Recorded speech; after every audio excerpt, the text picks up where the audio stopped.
arrabattiin deebina waa'ee maallaqaa irratti fuulleffadha. Arrabattiin deebina waan ta'eef. No. Waa'ee maallaqa jinnii minaamin kanneen kana jechuun si galaa calqaba haasofnee xumurree jirra. Gaaffii uummanni si himatedha kanan si gaaffee. Uummata fennaati. No, gaaffii obbo Kiyaan gaaffii uummataan si gaafadhe malee. Arraba fayyadamaan jiru gaaffii uummataati. Gaaffii uummataa si gaaffee. Waan an si gaafadhu naa deebisi calqaba. Eegas immoo itti deebina. Arraba dhiisaa isinii deebisa. Isin hin jedhini jallisiiti si jechaan attaaseen. Suuf waan an si gaafadhu naa deebisi. Si galee? Ijoollee taafii godhaa. Itti fufi gaaffii kee arraba immoo dhiisi.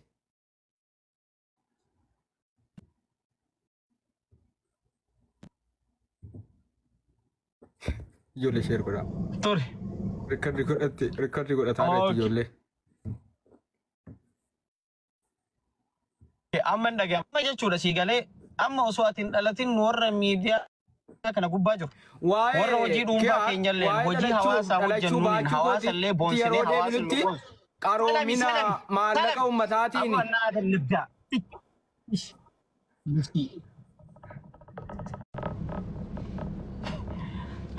Bushtii gurran qabu mucaan sa'aatii 24 natti haasa'aa jira.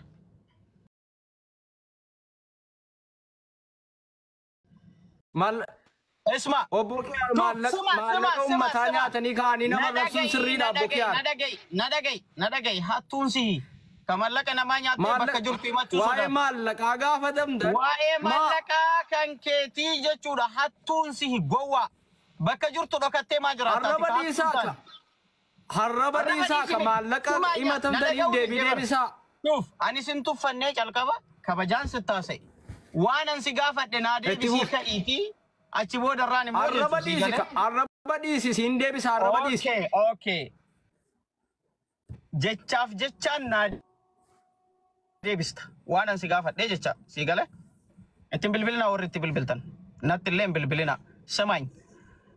Ati jechuu si galee hojii dhuunfaa keenyatti hojjennuun illee naa ta'u waan hawaasaa hojjenne illee si galaa miti namni nu kabajee sabboonaa jedhee filoo nu godhe tokko ati saga barbaaddaa softaa na dhagaye ati garuu kaleessuma saamsangii dhayxee 600 bitattee anuma nama gaafate obbo Kiyaan arraba dhiisaa aboo yennaatam siroo callisii dhageeffadhu na dhageeffadhu. Maallaqa uummataa yeroo nyaattan eega uummataa amansiiftanii booda maallaqa nyaattani maallaqa uummataa.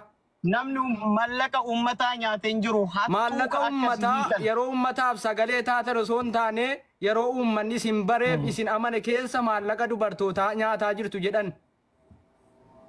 Jedhanii miti isa nyaanne risiitii faana nu ergiitii keessa nu gaafadhu akkasitti sii galee.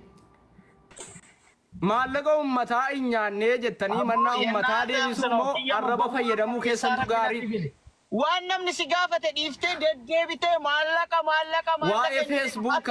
Waa'ee feesbuukaatti deebina obbo Kiyaan waa'ee maallaqa himatamtaniif deebii deebisaa.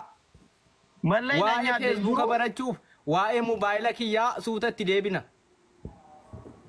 Yennaat amsi xarsano.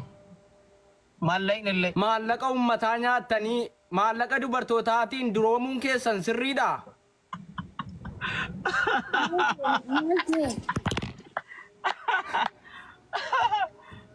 Chiaro.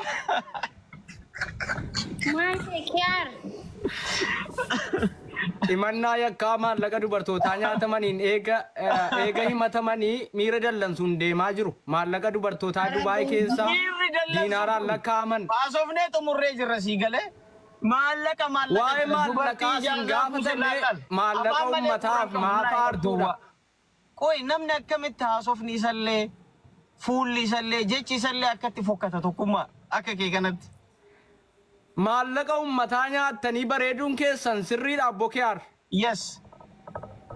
Hojjennee nyaata. Maallaqa uummataan bobbokokuun keessan sirriidha jettanii amantu? No way. Namni maallaqa uummatallee nyaata hin jiru baay'ee. Ummataaf kabajaa waan qabuuf hagana taa'ee sifaan haasa'e malee nama faltii akka keetii kan hojii daqiiqaa lamallee naasowan. Maallaqa nyaatanii nama rakkisuun sirriidha. Dhaga'i maakii ilaal sitti himaa. Koy miyuutiin godhaa isa achi booda hin haasa'an. Simiin maakii koy miyuutii godhee jira isa beekaa akkana haasa'a barra sii galee na aarsu yaala baay'ee na aarsitu dandeette. Sima furrii kana dhiisitii jechuudha. Habashaan dandeettee na aarsine yan. Laal akkana laal maakii. Mallaqa wayii akkasii. Warri miyuutii sagalee isaa bichaa qaqqabe adda isaa haasa'u. Oi obsi tokkummaa hayyee maalinni. Laal maal akka taate beektaa? Ergama jala jira sii galee dhufee akkuma hojii seennee kiyaaroo mallaqa namaa nyaattan jedhanii akkana naan jedhu. Ay mallaqa namaa nyaanne gaafa mallaqa akkatti hojii mallaqaa walitti dhufu kana yoo hojjettu namni mallaqa sirraa fuudhetu sii galee boru sii galchaa waan akkasitti jedhee namni biraa balleessa.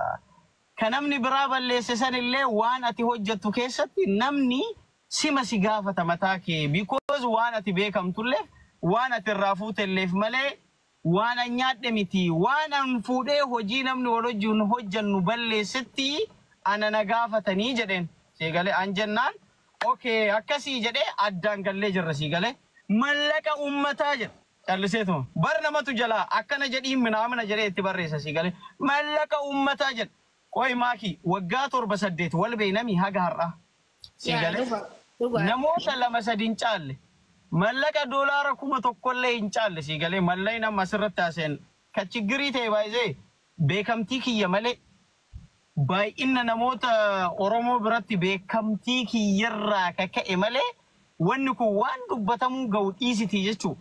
Waanuma jandallee ta'uu miti. Doolaara 1,300 tarreenee nama wajjillee teenye jechuun sii galee.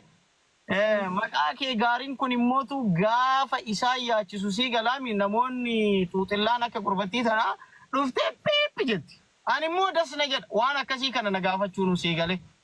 Viidiyoo si erga yoo ati feete jechuun mallaqa miliyoona baay'ee fuudhee kan namaa dhaqee dhaabbata garagaraatti meeshaawwan asii fe'amuuf maaliif kaffaluu jechuun sii galee. Osomaa isaa fi fakkaattonni isaa baay'ee maqaa namaa xureessuuf yaalan kana namni hojii ofii moo hojjeta sii galee. Sani jennee xumurree jirra haasofnee jechuudha. Xumurree haasofnee jennaan adada iddoo mallaqa uummataa akkana minaamin. Sii galee miyuutii taatee jirta bro miyuutii taatee jirta hoola. Ammas maaltu jira ni beektaa obsaa dhaggeeffadhaa wanta kun isliima. Amma tokkummaanii tokkummaa obsi gaati nama miira keessa seeniin obsaa. Maaltu jira seete laa kiyaar kanas amata dheeraan beeka atis sin beeka jechuudha. Engadda si barreessin beeka. Kiyaar yoo miyaasa arraba akkanaa eegalte dhiis wallaahi waan sirraa hin barane tokko hin godhin waan dur hin qabne hin fidin please. Dhaggeeffadhu tokkummaa. Tokkummaanii miidiyaa tiktook kanarratti gaazexeessaadha. Baay'ee mucaa guddataa jirudha gaaffilee adda addaa nama gaafate. So waan si gaafate san yoo dandeesse deebisiif yoo hin dandeenye immoo dhiisuu mirga qabda garuu waliin arrabsinaaf please. Kiyaar. No gaaffii takka gaafateen. Yaadatta maakii laal gaafii tokko gaafadheen sii galee maakii maal jedheen okay atamma asittiin beekamtaa amma kana na gaafatteemii jedheen ani ijoollee habashaa wajji wal dorgomnet kaargollee paaspoortii haaromsullee maqaa isaaniin dha'u sii galee jara wajjiin waan ol dhufu jara akkasii kana wajjiin wal dorgomaa hojii kana hojjannan jedheen. Ati erga namaaf quuqamtee waan akkasii goote mee guyyaa tokko viidiyoo waa'ee kaargoo an beeksisa hojjedhu viidiyoo waa'ee haaromsa paaspoortii an hojjedhu viidiyoo tokkocha isa laal isa like no need bro isa like goote fi isa share goote fidiin jedheen sii galee ani fidii jennaan hin qabu taaqiyaallis beeyta hin qabu waan akkasiisan sii galee because beekamtiin namoota furrii akkanaa kun ka irratti hirkatu namoota beekamoo maqaa balleessuu fi maqaa xureessuu irratti Tokkummaa kiyaar tokkummaa hin arrabsinii akkuma isinitti mucaa ol guddataa jirudha. Addaamtanya mucaa ol guddataa jirudha. Because yoo dandeesse gaaffii isaa deebisi yoo hin dandeenye immoo dirqama hin qabdu.